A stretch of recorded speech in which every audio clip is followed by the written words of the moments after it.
Hello watch friends, Louis from the Wholecut here. This is the Geckota Airstream. Now a while back I watched a video by my friend Kieran from Top Tier Ticker where he brutally ranked 50 micro brands including Geckota and featured this watch. Geckota is a watch brand I've never really paid much attention to. I've always thought the company sells mostly attractive but ultimately unspectacular watches. Now to say this watch isn't derivative would be a lie. The bezel is quite date-justy, like old chronograph models. The 369 numerals are clearly very explorery. The influences are obvious, but this watch manages to wrap them up in a neat little package. It is an homage in the truest sense of the word. It's an homage done right.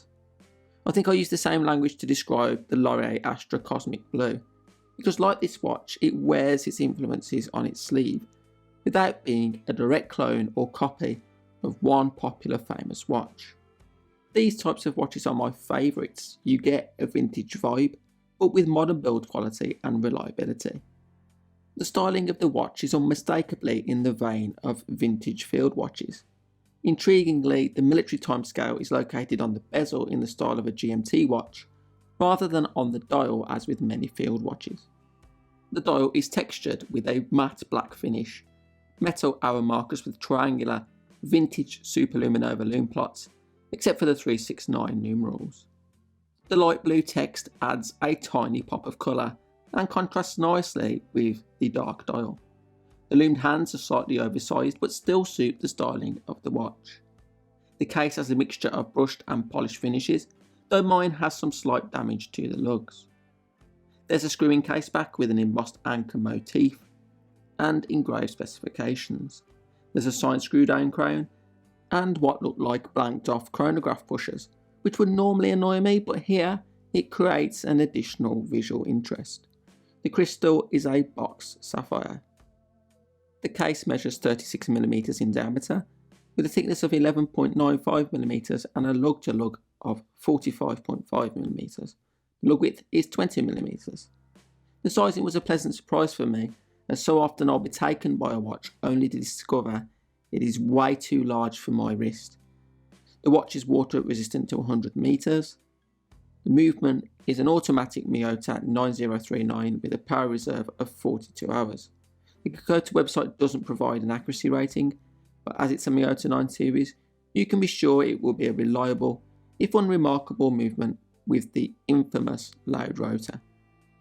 The watch came on this grey suede leather strap with an unsigned stainless steel buckle. It's soft and supple and comfortable and suits the watch well, so no complaints there.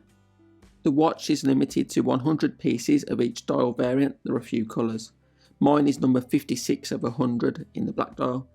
It looks like the watch is completely sold out now on the Geckota website, but it did retail for between 199 to 299 British pounds for a nearly new specimen.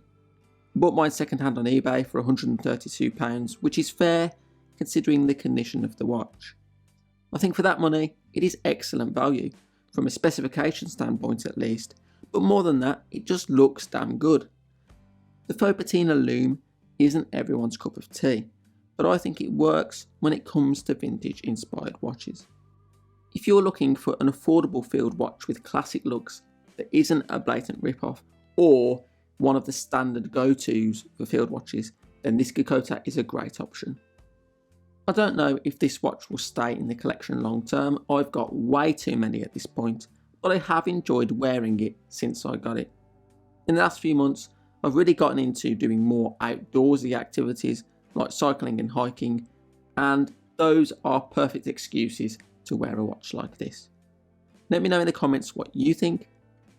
That's all I've got time for today. Thank you for watching, and I'll see you again next time.